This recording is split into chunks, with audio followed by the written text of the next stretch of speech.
പുറപ്പാട് പുസ്തകം അധ്യായം 12. യഹോവ മോശയോടും അഹ്റോനോടും മിസ്രയീം ദേശത്ത് വെച്ച് അരുളിച്ചെയ്തത് എന്തെന്നാൽ, ഈ മാസം നിങ്ങൾക്ക് മാസങ്ങളുടെ ആരംഭമായി ആണ്ടിൽ 1-ാം മാസം ആയിരിക്കണം. നിങ്ങൾ ഇസ്രയേലിൻ്റെ സർവ്വസംഘത്തോടും പറയേണ്ടത് എന്തെന്നാൽ, ഈ മാസം 10-ാം തീയതി അതത് കുടുംബത്തിന് ഒരു ആട്ടിൻകുട്ടി വീതം ഓരോരുത്തർ ഓരോ ആട്ടിൻകുട്ടിയെ എടുക്കണം. ആട്ടിൻകുട്ടിയെ തിന്നുവാൻ വീട്ടിലുള്ളവർ പോരായെങ്കിൽ ആളുകളുടെ എണ്ണത്തിന് ഒത്തവണ്ണം അവനും അവൻ്റെ വീട്ടിനടുത്ത അയൽക്കാരനും കൂടി അതിനെ എടുക്കണം. ഓരോരുത്തൻ തിന്നുന്നത് ഒത്തവണ്ണം കണക്ക് നോക്കി നിങ്ങൾ ആട്ടിൻകുട്ടിയെ എടുക്കണം. ആട്ടിൻകുട്ടി ഊനമില്ലാത്തതും 1 വയസ്സ് പ്രായമുള്ള ആണുമായിരിക്കണം. അത് ചെമ്മരിയാടോ കോലാടോ ആകാം. ഈ മാസം 14-ാം തീയതി വരെ അതിനെ സൂക്ഷിക്കണം. ഇസ്രായേൽ സഭയുടെ കൂട്ടമെല്ലാം സന്ധ്യാസമയത്ത് അതിനെ അറുക്കണം. അതിൻ്റെ രക്തം കുറെ എടുത്ത് തങ്ങൾ തിന്നുന്ന വീടുകളുടെ വാതിലിൻ്റെ കട്ടളക്കോൽ തണ്ടിന്മേലും കുറുമ്പടിമേലും പുരട്ടണം. അന്നു രാത്രി അവർ തീയിൽ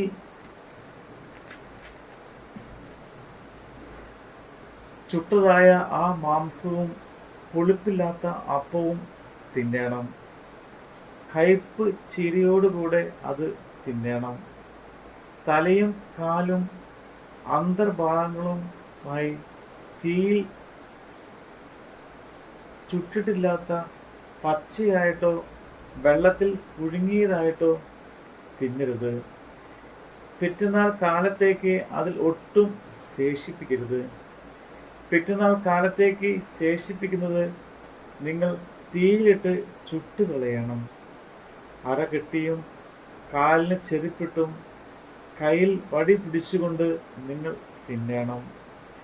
തിടുക്കത്തോടെ നിങ്ങൾ തിന്നണം. അത് യഹോവയുടെ പെസഹ ആകുന്നു.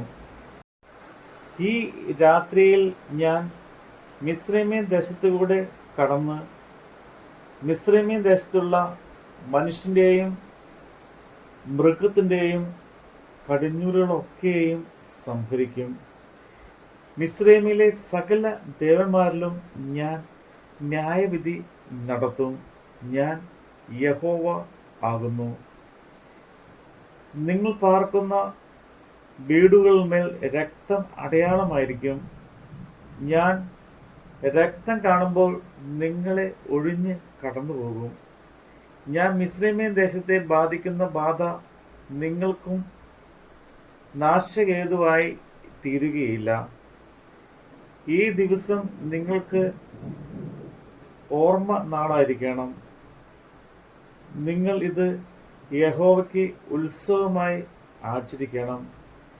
തലമുറ തലമുറയോളം നിത്യ നിയമമായും നിങ്ങൾ ഇത് ആചരിക്കണം. 7 ദിവസം നിങ്ങൾ പുളിപ്പില്ലാത്ത അപ്പം തിന്നണം.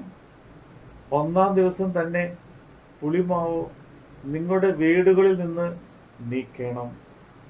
1-ാം ദിവസം മുതൽ 7-ാം ദിവസം വരെ ആരെങ്കിലും പുളിപ്പുള്ള അപ്പം തിന്നാൽ അവനെ ഇസ്രയേലിൽ നിന്ന് ഛേദിച്ച് കളയണം. 1-ാം ദിവസത്തിലും 7-ാം ദിവസത്തിലും നിങ്ങൾക്ക് വിശുദ്ധ സഭായോഗം ഉണ്ടാകണം. അന്ന് അവരവർക്ക് വേണ്ടുന്ന ഭക്ഷണം ഒരുക്കുകയല്ലാതെ ഒരു വേലയും ചെയ്യരുത്. പുളിപ്പില്ലാത്ത അപ്പത്തിൻ്റെ പെരുന്നാൾ നിങ്ങൾ ആചരിക്കണം. ഈ ദിവസത്തിൽ തന്നെയാകുന്നു ഞാൻ നിങ്ങളുടെ ഗണങ്ങളെ മിസ്രയീം ദേശത്ത് നിന്ന് പുറപ്പെടുവിച്ചിരിക്കുന്നത്. അതുകൊണ്ട് ഈ ദിവസം തലമുറ തലമുറയായും നിത്യനിയമമായും നിങ്ങൾ ആചരിക്കണം.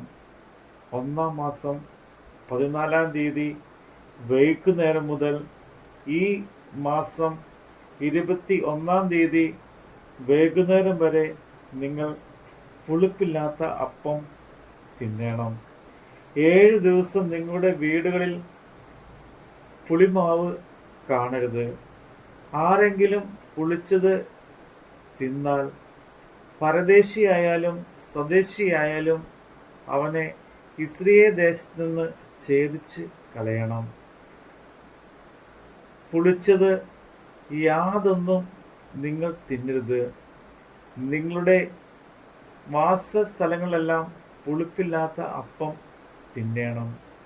അനന്തരം മോശ ഇസ്രായേൽ മൂപ്പന്മാരെ ഒക്കെയും വിളിച്ച് അവരോട് പറഞ്ഞത്, നിങ്ങൾ നിങ്ങളുടെ കുടുംബങ്ങൾക്ക് ഒത്തവണ്ണം ഓരോ ആട്ടിൻകുട്ടിയെ തിരഞ്ഞെടുത്ത് പെസഹായെ അറുപ്പിൻ.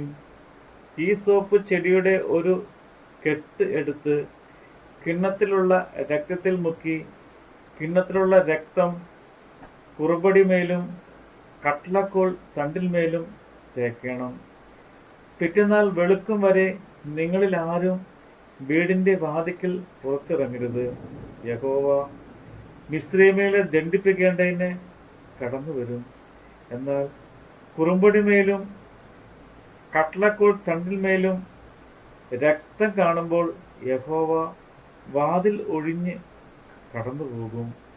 നിങ്ങളുടെ വീടുകളിൽ നിങ്ങളെ ദണ്ഡിപ്പിക്കേണ്ടതിന്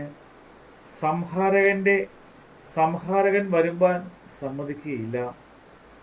ഈ കാര്യം നീയും പുത്രന്മാരും ഒരു നിത്യ നിയമമായി ആചരിക്കണം. യഹോവ അരുളി ചെയ്തതുപോലെ നിങ്ങൾക്ക് വരുവാനിരിക്കുന്ന ദേശത്ത് നിങ്ങൾ എത്തിയ ശേഷം നിങ്ങൾ ഈ കർമ്മം ആചരിക്കണം.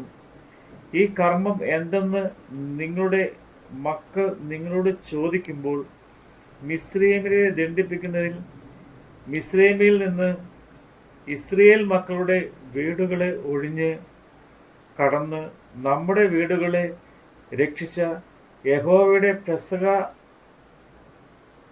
യാഗമാകുന്നു ഇത് എന്ന് നിങ്ങൾ പറയണം. അപ്പോൾ ജനം കുമ്പിട്ട് നമസ്കരിച്ചു. ഇസ്രായേൽ മക്കൾ പോയി അങ്ങനെ ചെയ്തു. യഹോവ മോശയോടും അഹരോനോടും കൽപ്പിച്ചതുപോലെ തന്നെ അവർ ചെയ്തു.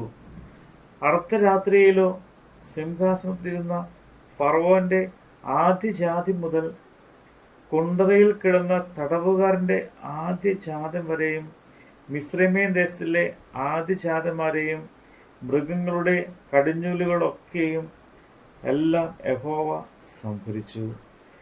ഫറവോനും അവന്റെ സകല ഭൃത്യന്മാരും സകല മിസ്രയീമ്യരും രാത്രിയിൽ എഴുന്നേറ്റ് മിസ്രയീമിൽ വലിയൊരു നിലവിളി ഉണ്ടായി. ഒന്നും മരിക്കാത്ത ഒരു വീടും ഉണ്ടായിരുന്നില്ല. അപ്പോൾ അവൻ മോശയെയും അഹ്റോനെയും രാത്രിയിൽ വിളിപ്പിച്ചു. നിങ്ങൾ ഇസ്രായേൽ മക്കളുമായി എഴുന്നേറ്റ് എൻ്റെ ജനത്തിൻ്റെ നടുവിൽ നിന്ന് പുറപ്പെട്ട് നിങ്ങൾ പറഞ്ഞതുപോലെ പോയി യഹോവയെ ആരാധിപ്പിൻ. നിങ്ങൾ പറഞ്ഞതുപോലെ നിങ്ങളുടെ ആടുകളെയും കന്നുകാലികളെയും കൂടെ കൊണ്ടുപോകുവിൻ. എന്നെയും അനുഗ്രഹിപ്പിൻ എന്ന് പറഞ്ഞു. മിസ്രയീമ്യർ ജനത്തെ നിർബന്ധിച്ച് വേഗത്തിൽ ദേശത്ത് നിന്ന് അയച്ചു. ഞങ്ങൾ എല്ലാവരും മരിച്ചു പോകുന്നു എന്ന് അവർ പറഞ്ഞു. അതുകൊണ്ട് ജനം കുഴച്ച മാവ് പുളിക്കുന്നതിന് മുമ്പേ തൊട്ടിലുകളോടുകൂടെ ശിലകളിൽ കെട്ടി ചുമലിലെടുത്ത് കൊണ്ടുപോയി. ഇസ്രായേൽ മക്കൾ മോശയോട് വചനം അനുസരിച്ച് മിസ്രയീമ്യരോട് വെള്ളി ആഭരണങ്ങളും പൊന്നാഭരണങ്ങളും വസ്ത്രങ്ങളും ചോദിച്ചു. യഹോവ മിസ്രയീമ്യർക്ക് ജനത്തോട് കൃപ തോന്നിച്ചതുകൊണ്ട് അവർ ചോദിച്ചതുപോലെ ഒക്കെയും അവർ അവർക്ക് കൊടുത്തു. അങ്ങനെ അവർ മിസ്രയീമ്യരെ കൊള്ളയിട്ടു. എന്നാൽ ഇസ്രായേൽ മക്കൾ കുട്ടികളൊഴികെ ഏകദേശം 6 ലക്ഷം പുരുഷന്മാർ കാൽനടയായി റമസോസിൽ നിന്ന് സൂക്കോത്തിലേക്ക് യാത്ര പുറപ്പെട്ടു. വലിയൊരു സമ്മിശ്ര പുരുഷാരവും ആടുകളും കന്നുകാലികളുമായി അനവധി മൃഗങ്ങളും അവരോടുകൂടെ പോന്നു. മിസ്രൈമിൽ നിന്ന് കൊണ്ടുപോന്ന കുഴച്ച മാവ് കൊണ്ട് അവർ പുളിപ്പില്ലാത്ത ദോശ ചുട്ടു. അവരെ മിസ്രൈമിൽ നിന്ന് ഒട്ടും താമസിപ്പിക്കാതെ ഓടിച്ചു കളഞ്ഞാൽ അത് പുളിച്ചിരുന്നില്ല. അവർ വഴിക്ക് ആഹാരമൊന്നും ഒരുക്കിയതുമില്ല. ഇസ്രയേൽ മക്കൾ മിസ്രൈമിൽ നിന്ന് കഴിച്ച പരദേശവാസം 430 സംവത്സരമായിരുന്നു. 430 സംവത്സരം കഴിഞ്ഞിട്ട് ആ ദിവസം തന്നെ യഹോവയുടെ ഗണങ്ങളൊക്കെയും മിസ്രൈമിൽ നിന്ന് പുറപ്പെട്ട് യഹോവ അവരെ മിസ്രൈമിയൻ ദേശത്ത് നിന്ന് പുറപ്പെടുവിച്ചതിനാൽ ഇത് അവന് പ്രത്യേകമായി ആചരിക്കേണ്ടവന്ന രാത്രി ആകുന്നു. അന്ന് തന്നെ ഇസ്രയേൽ മക്കളൊക്കെയും തലമുറയായി യഹോവയ്ക്ക് പ്രത്യേകം ആചരിക്കേണ്ടവന്ന ഈ രാത്രി. യഹോവ പിന്നെയും മോശയോടും അഹ്റോനോടും കൽപ്പിച്ചത് പെസഹായുടെ ചട്ടം ഇതാകുന്നു. അന്യജാതിക്കാരനായ ഒരുത്തനും അത് തിന്നരുത്. എന്നാൽ ദ്രവ്യം കൊടുത്ത് വാങ്ങിയ ദാസനൊക്കെയും പരിച്ഛേദന ഏറ്റ ശേഷം അത് തിന്നാം. പരദേശിയും കൂലിക്കാരനും അത് തിന്നരുത്. അതത് വീട്ടിൽ വെച്ച് തന്നെ അത് തിന്നണം. ആ മാസം മുട്ടും വീട്ടിന് പുറത്തു കൊണ്ടുപോകരുത്. അതിലൊരു അസ്ഥിയും ഒടിയരുത്. ഇസ്രയേൽ സഭ ഒക്കെയും അത് ആചരിക്കണം. ഒരു അന്യജാതിക്കാരൻ നിന്നോടുകൂടെ പാർത്ത് യഹോവയ്ക്ക് പെസഹ ആചരിക്കണമെങ്കിൽ അവനുള്ള ആണൊക്കെയും പരിച്ഛേദന ഏൽക്കണം. അതിന് ശേഷം അത് ആചരിക്കേണ്ടതിന് അവന് അടുത്തു വരാം. അവൻ സ്വദേശിയെ പോലെ ആകും. പരിച്ഛേദന ഇല്ലാത്ത ഒരുത്തിനും അത് തിന്നരുത്. സ്വദേശിയും നിങ്ങളുടെ ഇടയിൽ പാർക്കുന്ന പരദേശിയും ഒരു ന്യായപ്രമാണവും തന്നെ ആചരിക്കണം. ഇസ്രായേൽ മക്കളൊക്കെയും അങ്ങനെ ചെയ്തു. യഹോവ മോശയോടും അഹ്റോനോടും കൽപ്പിച്ചതുപോലെ തന്നെ അവർ ചെയ്തു.